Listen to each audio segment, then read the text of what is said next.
Estamos transcurriendo las elecciones presidenciales de Argentina, probablemente las más reñidas y las más interesantes de los últimos 20 años. Los tres principales candidatos, el peronista Sergio Massa, la cambiemita Patricia Bullrich y el conservador Javier Milei, se alinean sin miramientos y sin peros detrás del Estado de Israel. Los tres justifican la repudiable masacre que por estas horas lleva adelante el gobierno autoritario de Benjamín Netanyahu contra 2 millones de palestinos, los gazatíes, y van 4.000 bajas civiles y sumando. Pero nada de esto debería sorprendernos, puesto que los tres líderes argentinos son entusiastas del sionismo. Y ser sionista no solo es defender el mantenimiento del Estado probeta de Israel sobre el territorio usurpado ilegal e ilegítimamente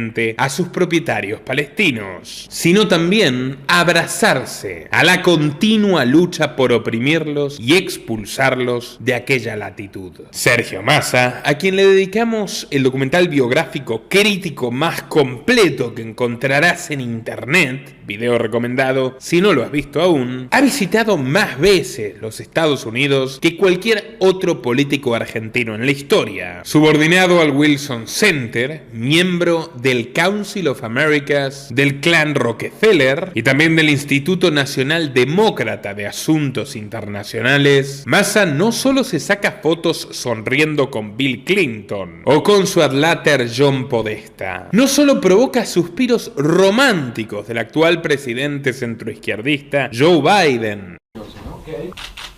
I want the American press to observe something. Yeah. The new president brought along the leader of the opposition with him. That's what we got to do home. Okay, thank you. También tiene amigos republicanos del ala dura como Rudolph Giuliani, exalcalde neoyorquino y abogado personal de Donald Trump. ¿Qué tienen en común demócratas y republicanos por sobre todas sus diferencias? El sionismo. Obviamente, quien cultiva semejante perfil de servidumbre ante las élites estadounidenses no puede hacer otra cosa que imitarlas y arrodillarse ante los lobbies israelíes. Y subrayemos, cuando digo lobbies israelíes, digo lobbies israelíes, que no son instituciones de la respetable religión judía, ni tampoco organismos de la comunidad cultural judía, a la que de alguna forma pertenezco porque tengo sangre sefardita. Los lobbies israelíes, los lobbies sionistas, son aparatos de propaganda y de presión económica y política para imponer un discurso único que encubra el apartheid y las constantes violaciones de derechos humanos a las que Tel Aviv somete a los árabes, tanto en el territorio que la ONU le reconoce a Israel como en el territorio que le reconoce a Palestina y que los israelíes también ocupan, concretamente en el West Bank, Cisjordania y en la Franja de Gaza. Patricia Bullrich, por su lado, es aún más sionista que Sergio Massa, y ya lo comprenderán quienes hayan visitado mi documental sobre ella, otra pieza muy oportuna para visitar en el día de hoy, y estará junto al de Massa al final de este informe para que puedan verlo.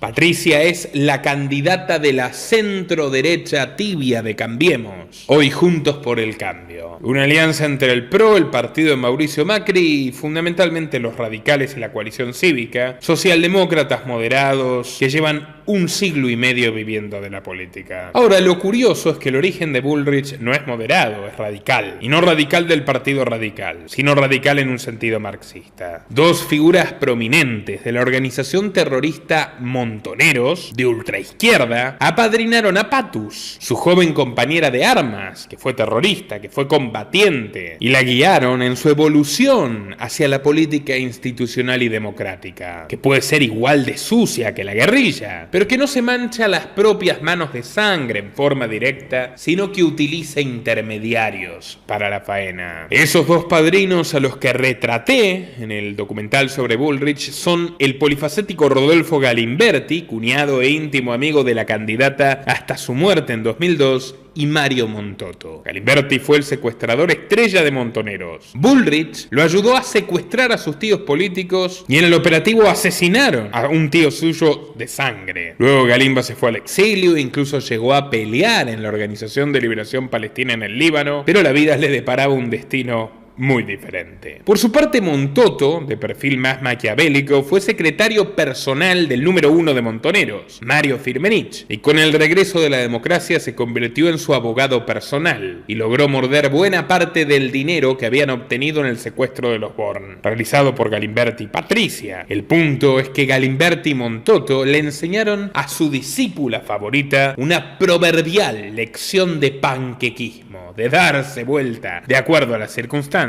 Y en los 80 no tardaron en asociarse con ex represores de la dictadura que habían pasado a mejor vida, a muchos de sus ex compañeros, de sus ex camaradas. Y juntos, militares y terroristas, montaron una serie de empresas de seguridad y de espionaje en rigor que los llevaron a vincularse directamente con la CIA y con el Mossad, el servicio de inteligencia israelí. Mario Montoto, que por cierto es papá de Fernanda Raberta, que maneja la mayor caja del Estado en el kirchnerismo, lancés, huevos en todas las canastas, se terminó enamorando de ese abanico de oportunidades para prosperar que le ofrecieron sus amigos sionistas. Y así se convirtió en el principal proveedor de armas y de tecnología militar y policial del Estado argentino desde fines de los años 80 hasta la actualidad. Sin embargo, por más que todos los gobiernos le hayan comprado millones de dólares de equipos, Montoto mantuvo su predilección personal por Bullrich. Y en 2017, con motivo de la visita de Benjamín Netanyahu a la Argentina, le ayudó a adquirir el software de espionaje masivo Pegasus, desarrollado por la firma paramilitar israelí NSO Group, llevada adelante por exoficiales del Mossad. Bullrich era ministra de Seguridad de Mauricio Macri y en un clima social cada vez más enrarecido, intentó legalizar el uso de Pegasus sin orden judicial para que el gobierno pueda pincharle micrófonos y cámaras de los teléfonos celulares a cualquier argentino, a través de 2 discretos artículos escondidos en los más de 600 de la reforma del Código Procesal Penal. Montoto, que ya era presidente de la Cámara de Comercio Argentino-Israelí, se encargó personalmente de ayudarla a conseguir cómplices parlamentarios para esta tarea sucia, como el senador peronista Rodolfo Urtubey, hermano del gobernador de Salta y tío de un actual dirigente de Milei. El silencio fue absoluto en los medios argentinos, presos todos,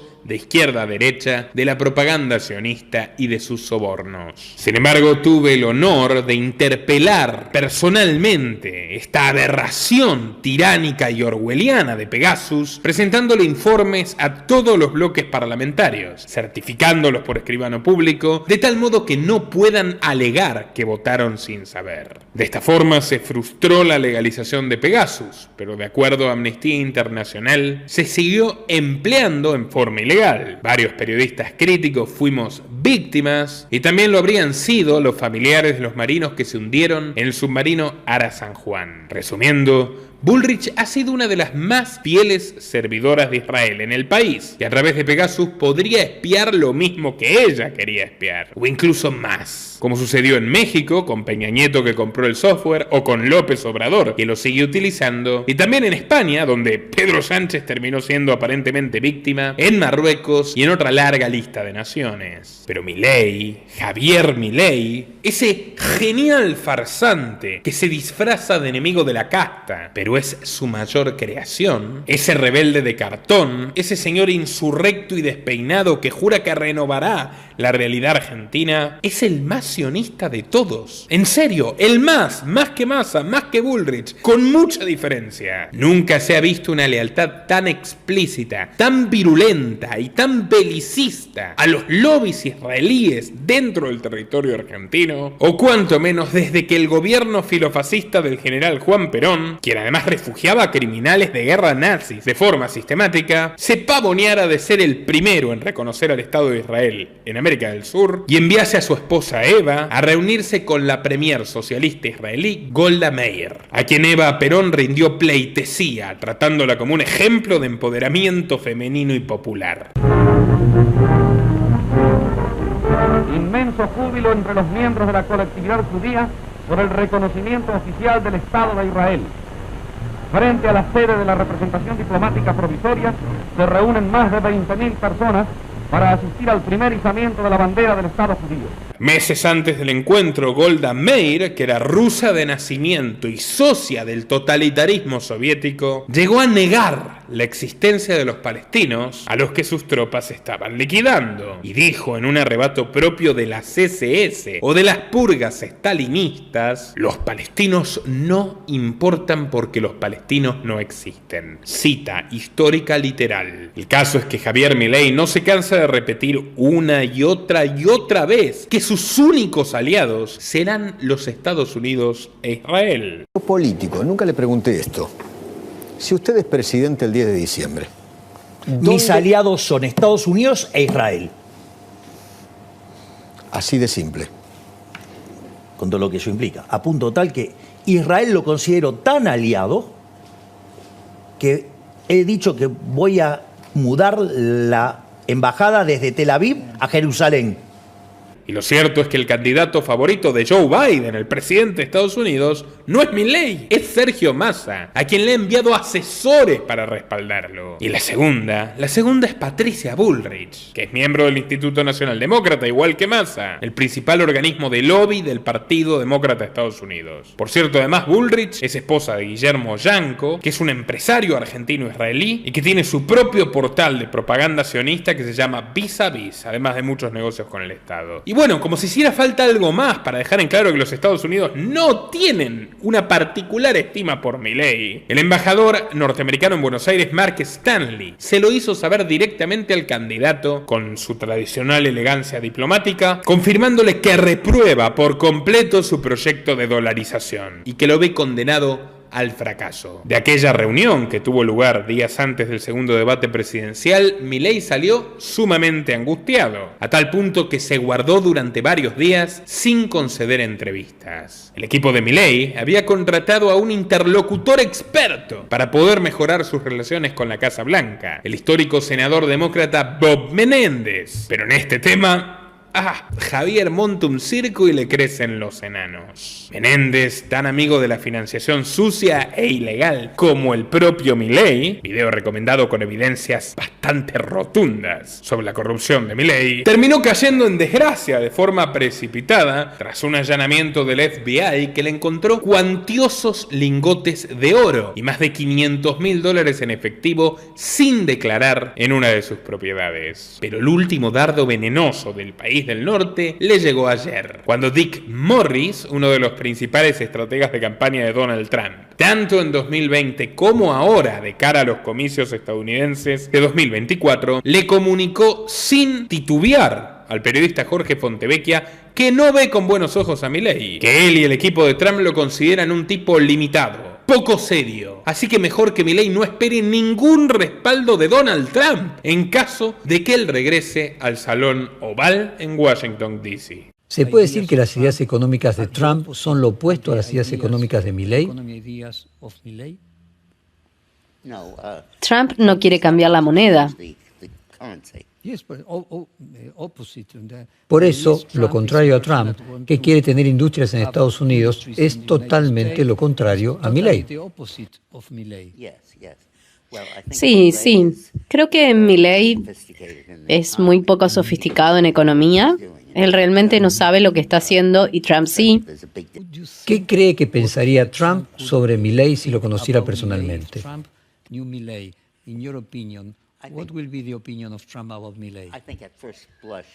A primera vista le gustará porque está en contra del sistema y está en contra de los movimientos de izquierda que arrasan América Latina. Él no es Lula, no es Petro, no es Chávez ni Maduro. Creo que le gustaría eso.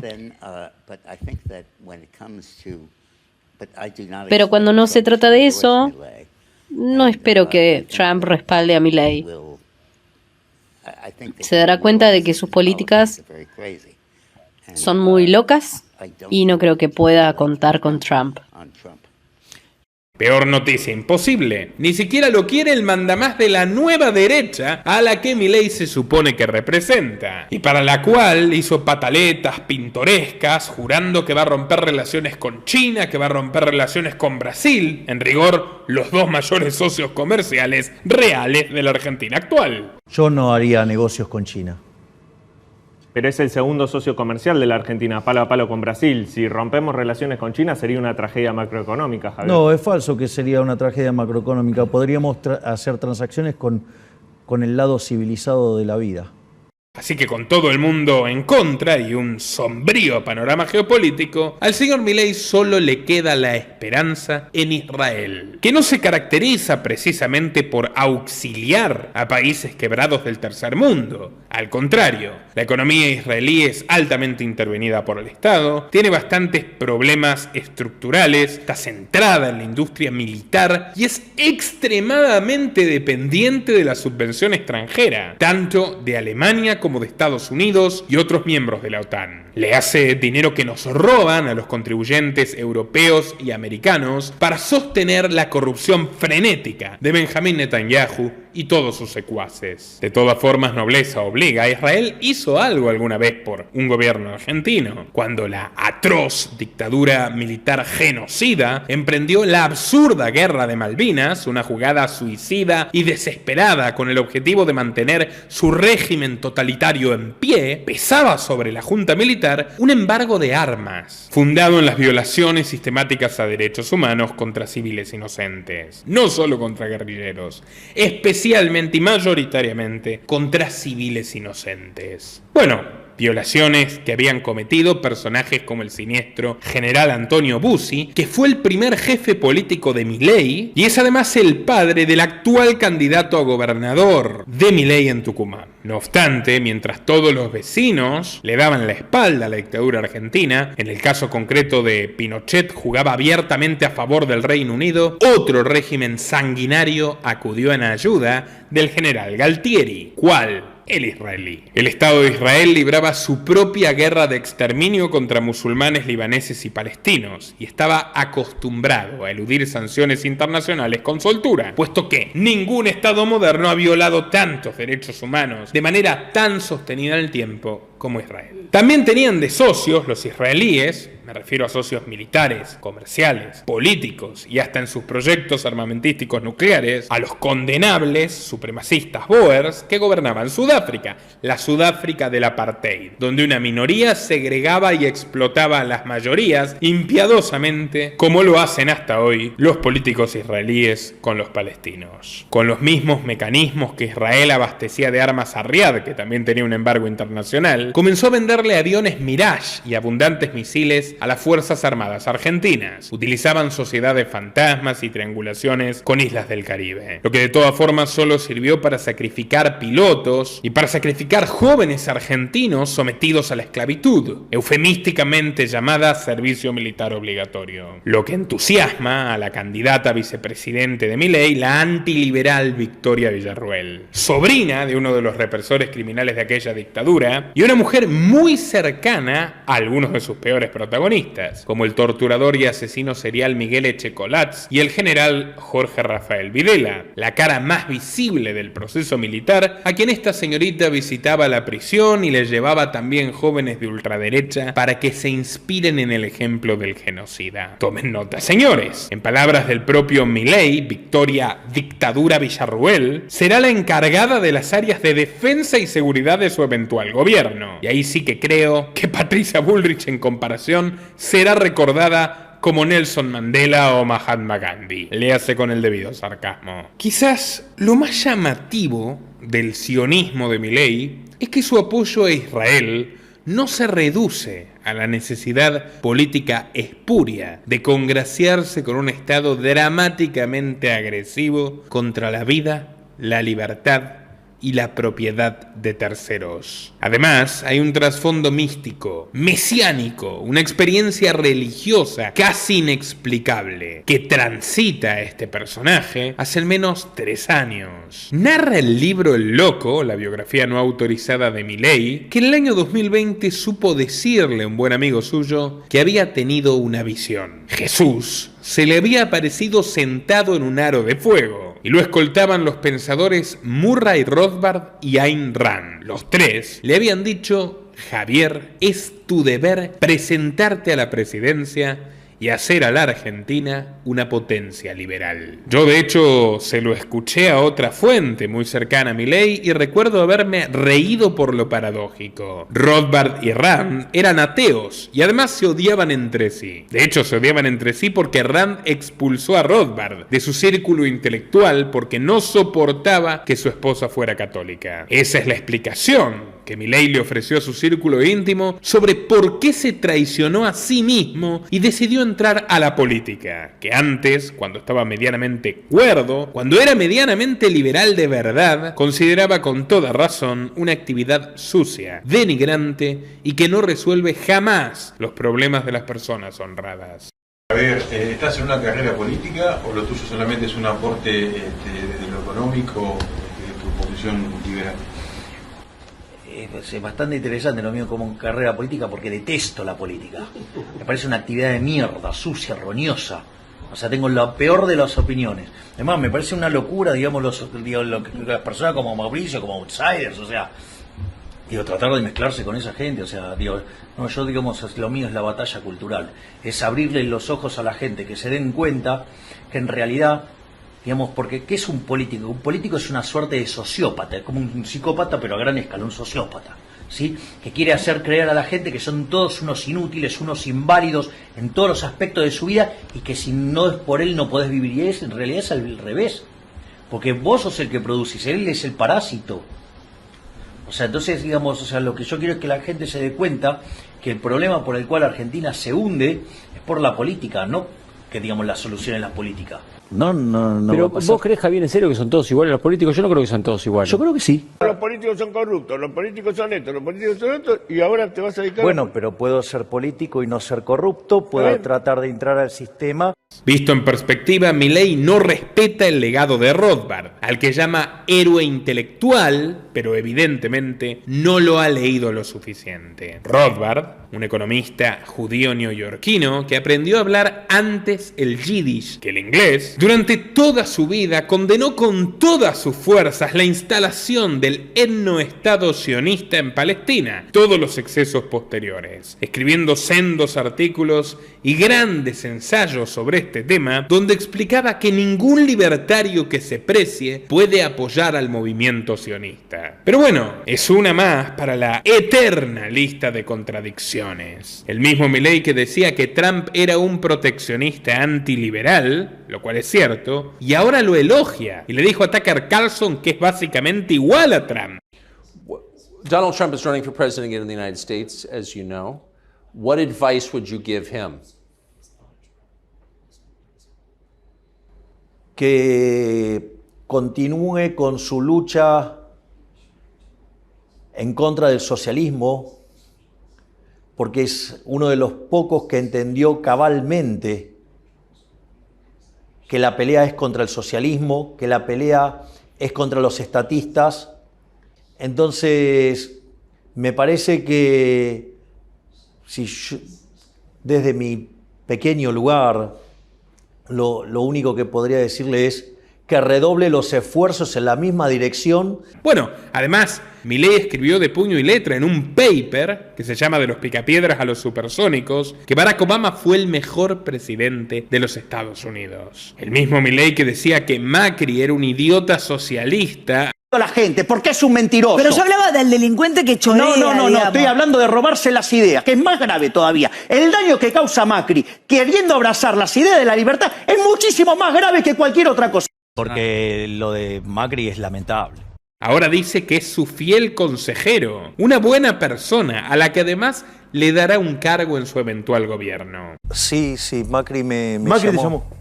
Sí, Macri me llamó. De hecho, Habíamos estado hablando previo a las elecciones y no solo eso, sino que además cuando fue el día de la elección me llamó, pero bueno, yo nada, es público, digo, Carlos lo puede documentar, yo estaba de rockero, con lo cual nada, fui, me bañé y me cambié de ropa y justo me llamó en ese momento y no lo pude atender. Pero me dejó un mensaje, así es que... Pero yo tengo, digamos, buen diálogo con él, por lo tanto... Digo, no es un problema, digo, pero sí está muy bien. dejó manifestado en un mensaje. Y en un eventual próximo gobierno, que tenés grandes chances, hoy sos el favorito para ser el próximo presidente de la Nación. Los números dicen eso, ¿no? Aunque la política a veces no está tan apegada a la aritmética, ¿no? Como decía hace un ratito nada más. ¿Macri podría formar parte de tu gobierno o no?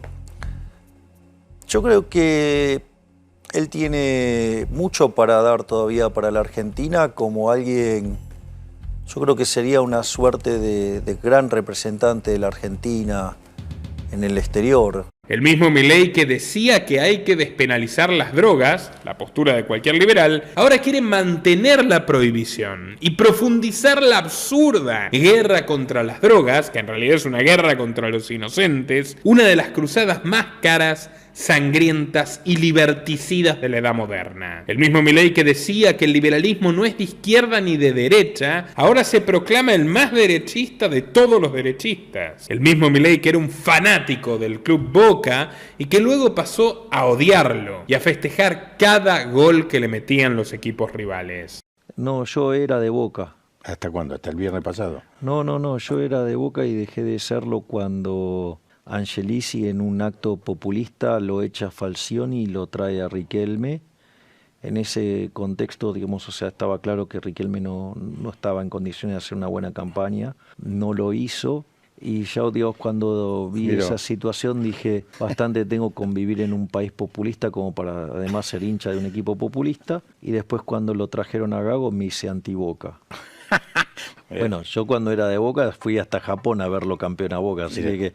Y aquí llegamos a la frutilla del postre. El mismo Milei que creía que hablaba con Jesús y que iba a misa todos los domingos y ahora quiere ser judío. Sí, quiere convertirse en el primer presidente judío de Argentina, banalizando a la religión cual si fuera algo tan liviano como cambiarse de camisa. ¿Qué lo impulsó a semejante ocurrencia? Ya lo veremos, quédense hasta el último minuto. Muchos empezaron a hacerse preguntas sobre estos temas recién el pasado sábado 7 de octubre, cuando Netanyahu anunció que su país estaba en guerra. Milei lo levantó con el siguiente mensaje en Twitter: mi más total y absoluta solidaridad para con Israel y su pleno derecho a defenderse del terrorismo. Volvió a repetir el apoyo incondicional a Israel en el debate presidencial. En primer lugar, mi solidaridad para con Israel y su pleno derecho a defender su territorio de los terroristas. Luego en el Congreso de los Diputados y sumó otro gesto hace pocos días en una salida de campaña en Lomas de Zamora. Con la camioneta moviéndose de a centímetros, Milei firmó libros, acarició a un perro que le acercaron no sin complicaciones e hizo flamear por unos segundos la bandera de Israel que le acercó un militante. Por cierto, en su paso por Lomas de Zamora, Milei no declaró una sola palabra contra el cacique político local, el exintendente Martín Insaurralde, que acaba de renunciar por un escándalo que sacudió a todo el peronismo bonaerense. Su novia, la modelo Sofía Clerici, subió fotos y videos a su cuenta de Instagram donde se la vio compartiendo junto a Insaurralde un viaje de lujo por el mar Mediterráneo en un yate de nombre El Bandido. Las imágenes también mostraban champán, Rolex, artículos de lujo y un atardecer envidiable. En medio de una Argentina que se hunde en la peor crisis de todas las que tuvo, el pueblo lo tomó como una burla, una gran expresión de la casta. Insaurralde renunció a la jefatura de gabinete de Axel Kicillof, el izquierdista gobernador de la provincia de Buenos Aires, y bajó su candidatura a primer concejal de Lomas de Zamora, donde gobierna a través de un testaferro político. Milei, el artífice de la popularización de la palabra casta, pasó ayer por el bastión de este ladrón consumado y no se atrevió a mencionarlo, ni una palabra, tampoco en el debate presidencial. No le dijo nada a Massa sobre Insaurralde.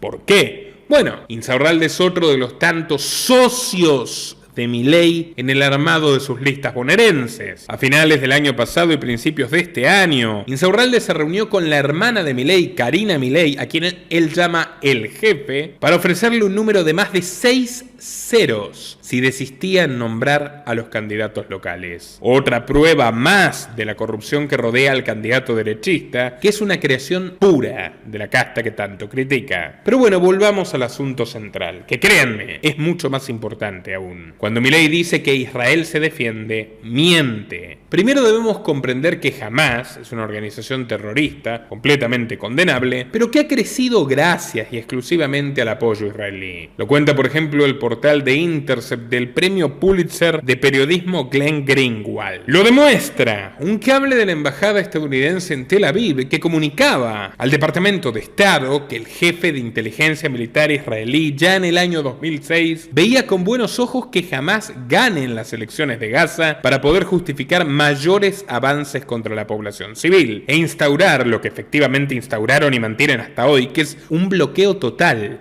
que de hecho restringe alimentos y medicinas. Lo reafirma que a principios de este año Netanyahu enviase un funcionario a negociar con la dinastía catarí para que siga mandándole dólares a Hamás, no para que deje de enviarle dinero a Hamás, para que le envíe más dinero a Hamás, los supuestos enemigos de Israel. Y termina de corroborarlo la agencia de inteligencia de Egipto, que avisó a Israel del ataque que Hamás tramaba hace meses y no obtuvieron ninguna respuesta ni reacción al respecto. Aten cabos. Buena parte de las cloacas estatales israelíes amparan y alientan a Hamás, porque es una coartada perfecta para llevar adelante una limpieza étnica contra los civiles palestinos recluidos en Gaza, que es el mayor campo de concentración del mundo. Como dijo el ministro de Defensa de Netanyahu, barrer Gaza, quitarles la comida, la energía eléctrica y hasta el agua, porque para él son, abro comillas, animales humanos, cierro comillas. Cita, con parámetros educativos, informativos y documentales, para contextualizar cómo estos sujetos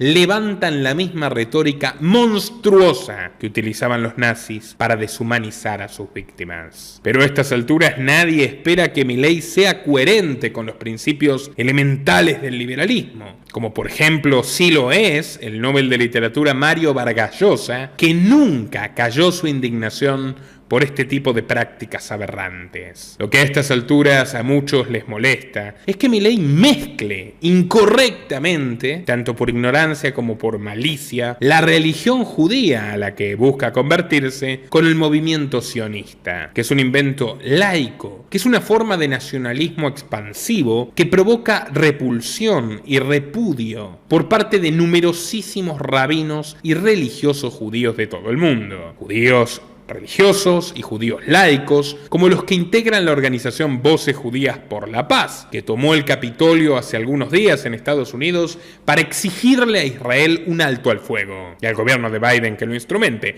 lo que por supuesto no ocurrió. Milei no quiere enterarse de esto. Milei decidió que su camino hacia la religión de Abraham estará fusionado irremediablemente con su camino al poder. Así que su interpretación personal y sesgada de la fe, una fe que aún le es ajena, solo puede ser útil a sus intereses como miembro de la mafia estatal. Según consta también en el libro El Loco de Juan Luis González, las visiones religiosas de Milei evolucionaron, sustituyendo a Jesús por Yahvé, el dios judío, el dios del Antiguo Testamento, que ahora le encomienda misiones como a Moisés. Moisés era un gran líder, pero no era bueno divulgando.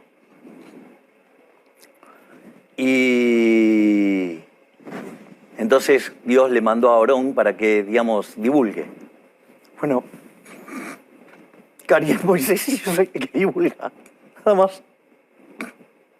Soy solo un divulgador. A principios de 2021, antes de encarar su campaña a diputado, Milei se acercó al rabino Shimon Axel Wanish. Wanish Es licenciado en psicopedagogía y conduce una comunidad judeo-marroquí a Silva en el barrio de Palermo, donde hace acompañamiento espiritual a personas, parejas y familias, además de dedicarse al estudio y la enseñanza de la Kabbalah, el pensamiento esotérico u ocultista de tradición hebrea. Desde entonces, Milei, que se negó a leer a Borges porque solo se limitaba a analizar libros de economía, se puso a estudiar la Torá en forma autodidacta y mantiene contacto permanente con Wanish, a quien le hace preguntas teológicas a diario, ya sea personalmente o por teléfono hasta altas horas de la madrugada. Ned Flanders al teléfono. ¿Qué, Ned? Red, emergencirijilla. Los niños Simpson no están bautizados. Carambarijilla. Ned, ¿ya has pensado en otras religiones? Todas son más o menos lo mismo. Oh, maldito Flanders. ¿Vos estás estudiando la Torá? Sí. Tuve la suerte, la dicha, la bendición de conocer a un rabino que, digamos, con quien yo hablo más o menos una vez cada 2 semanas. Y la verdad que aprendo un montonazo. O sea, digo, me genera una apertura y un crecimiento fenomenal. La verdad que... Permítanme la nota de humor. Quienes rodean al líder libertario aseguran que además de ser fanático del Estado de Israel, encontró en el judaísmo un tesoro de sabiduría de la vida. Insisto, estas dos posturas, para muchísimos rabinos muy respetables, son incompatibles. El sionismo no es sinónimo de judaísmo. Pero bueno, no son menos incompatibles de lo que son el anarquismo liberal y buscar instaurar un modelo político de derecha mesiánica comandando un Estado gigante. Ya diputado, Milei lo ha dicho abiertamente. Estoy pensando en convertirme al judaísmo, quiero ser el primer presidente judío de Argentina, y más recientemente en La Nación Más, estoy a poco de ser judío, solo me falta el pacto de sangre. ¿Practicar religión? ¿Qué se llama practicar religión? ¿Vas a la iglesia? No sé. No voy a la iglesia. No vas a la iglesia. No, voy a un templo. Vas a un templo, pero vos no sos judío. No, pero bueno, por eso estudio con un rabino. ¿Y quieres convertirte en judío? De corto plazo no lo puedo hacer, porque tendría que cumplir con todos los preceptos. Tendría que hacer un pequeño sacrificio, como parte está hecho. ¿Ah, sí? Hay que completarlo nomás. Sí, falta la parte del ritual nada más. No en vano, prometió que Israel será el primer país a visitar como mandatario y que piensa mudar la embajada argentina de Tel Aviv, la capital israelí, a Jerusalén, la capital que quieren los sionistas, pero que no le reconoce la ley internacional, lo cual constituiría un insulto a miles de millones de cristianos y musulmanes que allí también tienen una ciudad santa. Argentina ya ha sido víctima de 2 graves atentados, la voladura de la embajada de Israel en 1992 y de la mutual judía AMIA en 1994. Podríamos hablar horas enteras del rol de gobiernos musulmanes, del rol de la Mossad, de la propia inteligencia argentina y otros detalles. Pero lo que quiero resaltar ahora es que Milei puede llegar a ponernos en peligro a los argentinos con este tipo de decisiones irreflexivas. Este hombre pone sus dogmas individuales, fruto de su precario entendimiento filosófico y teológico, por encima de los intereses concretos de las personas a las que dice representar. De hecho, votó en contra de conmemorar a las víctimas de la AMIA, y según algunos medios de comunicación, cuando se presentó tardíamente al acto, varias personas de la comunidad judía lo acusaron de ser nazi y le pidieron que se retire. Pero bueno, la historia sigue. En el pasado mes de julio, faltando 2 semanas para las primarias y en medio de una de sus recaídas anímicas, Milei sorprendió a todos al abandonar a su equipo y embarcarse solo a un misterioso viaje a la ciudad de Nueva York. ¿Qué tenía que hacer más importante que juntar votos? Bueno, visitar la tumba del rabino Menachem Mendel Schneerson, séptimo líder de la Chabad Lubavitch, una poderosa organización cabalista de influencia mundial. Mendel Schneerson, también conocido como el Rebbe, nació el 5 de abril de 1912 en Nikolaev, actual territorio de Ucrania. Su padre, el rabino Levi Yitzhak, Schneerson era un renombrado erudito del Talmud, el inmenso código civil de la religión judía. Desde niño se reveló como un prodigio del Talmud y podía recitar de memoria sus 5.422 páginas. A los 18 años se ordenó rabino, igual que su padre, y en 1928 se casó con Chaya Mushka, hija de Yosef Schneerson, el sexto rebbe del movimiento Chabad Lubavitch. El Chabad fue fundado en la segunda mitad del siglo XVIII por Rabbi Schneur Salman de Liadi, también conocido como el Alter Rebbe, quien declaró ser el Mashiach, el rey de los judíos, y promovió una insurrección violenta que acabó con el arresto por orden expresa del zar ruso Pablo I.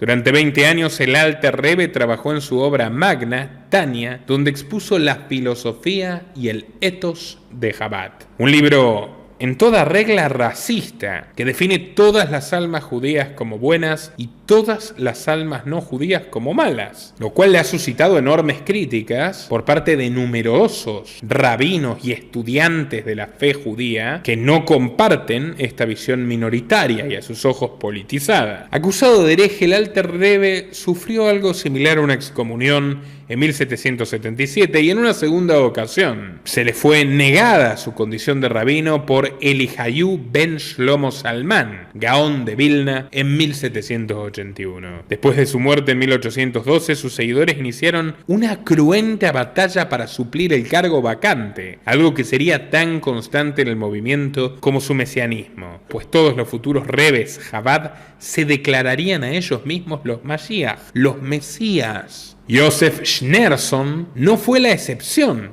y eso enojó al otro Yosef, Stalin, que lo condenó a varios años de exilio en Kazajistán. Su hija y su nuevo esposo, Mendel, debieron huir a Berlín y en 1940, con el ascenso del nazismo, siguieron su fuga hacia Nueva York, donde les sonreiría el destino. Pronto se les unió el Rebbe y la familia unida congregó una comunidad donde abundaban los judíos europeos refugiados, entre ellos uno laico y jovencísimo, Henry Kissinger. Video muy recomendado. El hombre más poderoso de los últimos 50 años. En 1950 la muerte de Yosef convirtió al joven Mendel en el séptimo rebbe de Chabad. Poco a poco el flamante líder, ya instaurado como parte de una pujante cofradía de banqueros de Wall Street, hizo resurgir de las cenizas este movimiento casi extinto para transformarlo en uno de los más poderosos holdings religiosos del mundo, cuya red internacional posee más de 5.000 centros educativos y sociales. La ola de admiradores no tardó en agolparse en sus puertas. Schneerson los recibía los domingos y jueves por la noche, en las llamadas Yechidus, reuniones privadas que comenzaban a las 8 de la tarde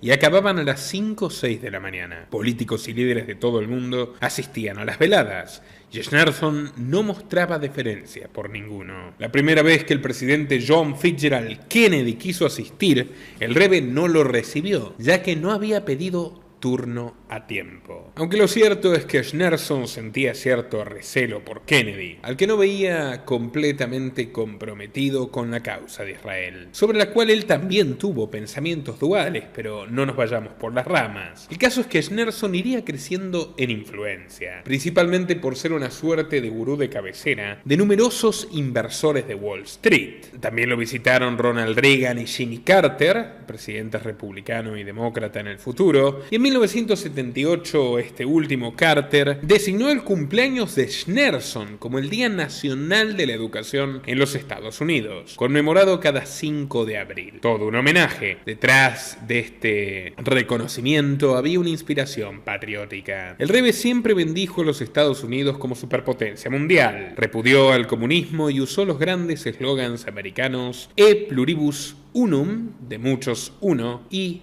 In God we trust, en Dios confiamos. Alrededor de 1985, Schneerson declaró que la ideología de Chabad predecía que su séptimo gran reverendo, o sea, él mismo, sería el Mashiach. Muchos de sus admiradores le creyeron. La soberbia lo llevó al punto de que nunca nombró un sucesor, y luego de su muerte en 1994, no se eligió un octavo rebbe. Hasta hoy, en la sede del movimiento neoyorquino, esperan que su líder resucite milagrosamente. El Yaharit, la oración de la mañana, se retrasa durante 5 minutos por las dudas, a ver si no se les resucita Menachem. Y en ese momento, el Gabay anuncia que el rabino fue aparentemente incapaz de resucitar hoy y comienza nuevamente a rezar. La única razón por la cual Chabad no dejó de existir después de la muerte de su último líder es por el dinero que recauda. El brazo, podríamos decirle, mafioso del movimiento. Una red multimillonaria presente en múltiples países y vinculada al tráfico de drogas y al lavado de dinero. En el año 2009, el rabino Leslie Isaac Rosenbaum de Brooklyn fue arrestado por amenazar a indigentes de Israel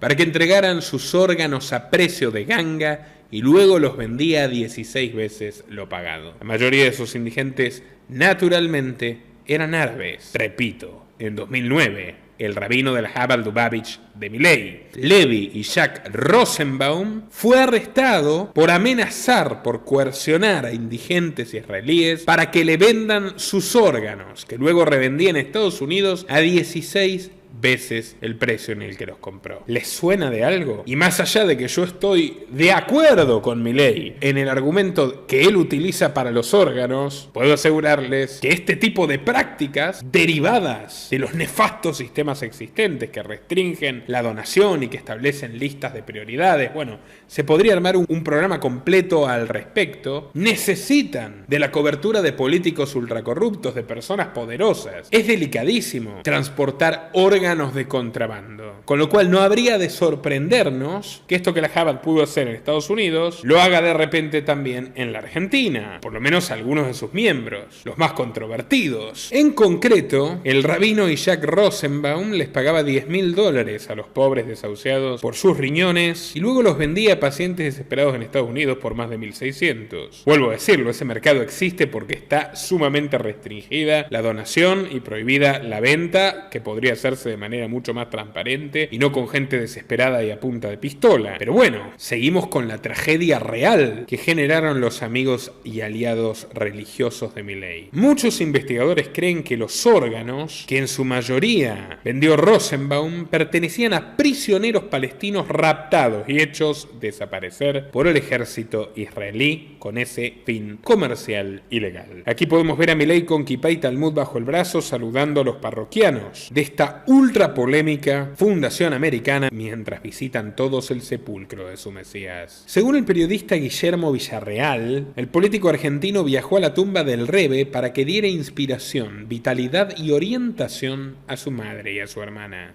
Y hablando de su madre, saben, me imagino, que para convertirse al judaísmo hay que estar circuncidado. Bueno, parece que la señora Milei ya adelantó el trabajo. O sea que está circuncidado. Sí, por una cuestión quirúrgica, porque tuve 3 infecciones siendo chico y el pediatra le dijo a mi mamá, dale, terminemos con este problema. Terminé con este problema. ¿Y te vas a convertir entonces en algún momento? No lo descarto. Pero bueno, a pesar de su abierto proselitismo religioso que no es bien visto por buena parte de la comunidad judía argentina, Milei está lejos de ganarse el apoyo de las principales instituciones de dicho espectro social, la AMIA y la DAIA, esta última muy vinculada con el sionismo. Pese a ser sionista, la DAIA lo repudia. Como les conté, Milei votó en contra de declarar el 18 de julio como Día de Duelo Nacional por las víctimas de la AMIA. No solo tuvo el incidente repudio en la celebración, sino que también la DAIA emitió un duro comunicado contra él. Consciente de su error, Milei elevó una nota formal a la titular de la Cámara de Diputados, Cecilia Moró, solicitando modificar sus posiciones. Pero a esas alturas nadie entendía por qué votó en contra en primer lugar. Obviamente no existe tal cosa en el reglamento parlamentario, su voto negativo quedará archivado en los papeles del Estado, al igual que su abstención ante la suba de impuestos a los pasajes aéreos que benefició a su antiguo jefe Eduardo Urnequian, el monopolista de los aeropuertos y el hombre que maneja los hilos económicos y políticos detrás de la campaña de Milei. Jorge Gnobovitz, presidente de la DAIA, firmó una carta interreligiosa con un dardo implícito hacia el candidato libertario. Cito: "No hay país posible imposible sin diálogo. Tampoco hay diálogo con insultos, gritos y descalificaciones del que piensa distinto. Según La Nación, la preocupación de estos dirigentes habría llegado al propio Milei por intermedio de la comunidad marroquí donde oficia su guía espiritual, el rabino Wanish. Le hicieron saber que no les parecía bien tanta exposición, que tenían temor de que cierta exageración suya fomentara el antisemitismo. Comentaron fuentes sobre el discreto mensaje, emitido luego de las elecciones primarias de agosto. Pero tuvo muy poco efecto. Milei está en la suya, pasó a buscar su kipá por el estudio de La Nación Más, de manos del periodista Jonathan Viale. El derechista también recibió una carta de repudio firmada por más de 3.800 personas, entre ellos destacados intelectuales de la comunidad judía, protestando contra el uso político de su religión.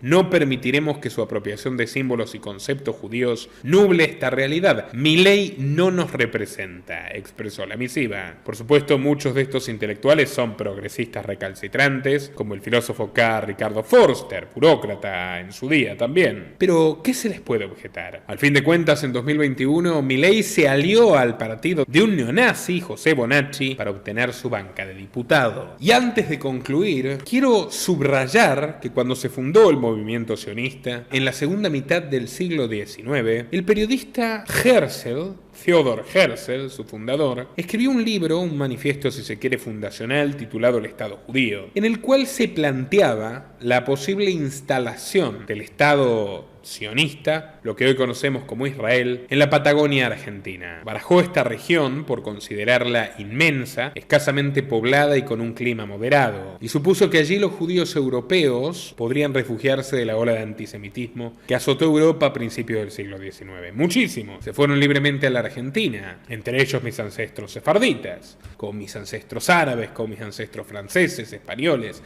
como todos los argentinos que somos hijos de esa libre circulación y esa libertad de movimiento. Pero se han puesto a reflexionar la tragedia que generan los etnoestados y cómo podría haber salido un experimento de esta naturaleza. ¿Habrían sido los pobladores locales de la Patagonia tratados como lo fueron los palestinos? ¿O al contrario, la humanidad se hubiera salvado del desastre que hoy hay en Medio Oriente y el proyecto habría sido un éxito? La instalación de un país judío en una región donde no había nadie con quien disputarse el territorio en las costas del Atlántico Sur. Es una pregunta contrafáctica pero interesante. Lo cierto es que los primeros críticos del sionismo fueron los propios judíos, como bien documenta el sociólogo Michael Huyeviorka, un eminente intelectual francés cuyos abuelos pasaron por Auschwitz. Por tanto, puedo entender muy bien por qué Milei no representa, inquieta o incluso asusta a muchos judíos argentinos, y en una perspectiva más amplia, como les vengo advirtiendo, por qué supone una amenaza a la libertad, a la seguridad y a la autonomía de Argentina frente a intereses de lo más siniestros. Pase lo que pase en las elecciones de hoy, seguiremos informando contra todos los poderosos y contra todos los políticos que son por definición enemigos de la libertad, usurpadores de recursos que no les pertenecen y que buscan domesticarnos como si fuésemos mascotas. No lo somos. Ni los palestinos ni ningún ser humano merece lo que hace el Estado de Israel con la complicidad de personajes como Milei, Bullrich y Massa. Con esto termino y nos veremos muy pronto. Nuestro trabajo depende de tu apoyo. Para que siga siendo posible, realiza tu donativo desde tan solo $2 por mes a través de Patreon, en los links que están en la descripción o en el comentario destacado. También podés hacerlo a través de la opción Unirte de YouTube, y si estás en Argentina, con el medio de tu preferencia a través de Mercado Pago.